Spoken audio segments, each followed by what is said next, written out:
Welcome to Cona's Corner. I'm Jennifer Cona. Thanks for joining us. This is where people write in and ask questions on anything related to elder law and trusts and estates. So today, someone wrote in to elder@conalaw.com with this question. My daughter has special needs and receives Medicaid and SSI. Should I leave my estate to my two other children only so she doesn't lose her benefits? This is a relatively common situation that parents with children with special needs really struggle with.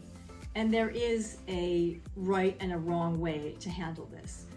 So let me give you one scenario of the wrong way to handle this, because this did happen to a client of ours. So we had a family that came in and we advised them that they should have a special needs trust in their will. But they were really kind of against that. They thought it sounded complicated and they didn't want to do that.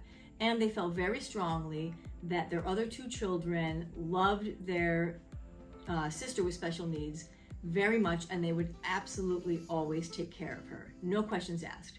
So they divided their assets into two equal shares for their other two children, knowing that they would for sure take care of the third child who had special needs. Well, when the second of the spouses passed away and the children inherited, the two children who received everything did not, in fact, take care of the daughter with special needs. They decided that they really needed the money. One of them had moved into a new house at that time and was struggling to make the mortgage payments.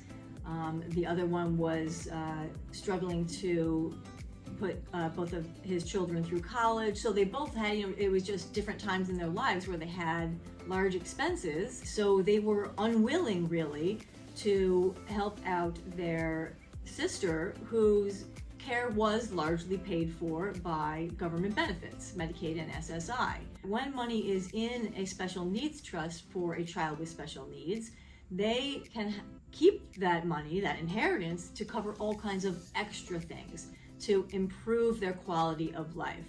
So while the two other children thought, well, she doesn't really need it, we need it more, that's really not accurate. And that is absolutely not what the parents intended. But there was nothing they could do about it because they didn't properly set up their estate. So what should these parents have done? They should have left their estate in three equal shares. 2 shares outright to the two children and 1 share in a special needs trust to their child with special needs. That child would not have lost her government benefits because when she inherits assets in a special needs trust, those assets are completely exempt. So she can remain on her benefits, her Medicaid and SSI, and keep the assets because they're in a special needs trust. So she would, as I mentioned, be able to get all these extra comforts of life. It could be extra computer equipment, it could be a wheelchair accessible van, it could be the purchase of a home, it could be putting a swimming pool in, wheelchair modifications, computer equipment, all kinds of things that a special needs trust can pay for that she otherwise wouldn't get because government benefits certainly don't pay for that stuff. If there were money remaining in that trust at the time the child with special needs passes on, the two other children would have inherited what is left in that trust. It is not a payback trust when it is a third-party trust. There's a couple different kinds of special needs trusts, first party and third party. So it can be a little bit complicated, but the point to that is that you just need to speak to someone who knows this area of law well, like our attorneys here at Cona Elder Law, and we'll answer all of your questions and get you on the right path. We're here to help you along the way and answer all of your questions. We also have a lot of resources on our website at conaelderlaw.com.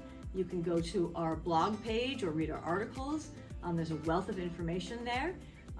And also, of course, write in with your questions to elder@conalaw.com. And I hope you find our information valuable. So please like, share, and subscribe. Thank you.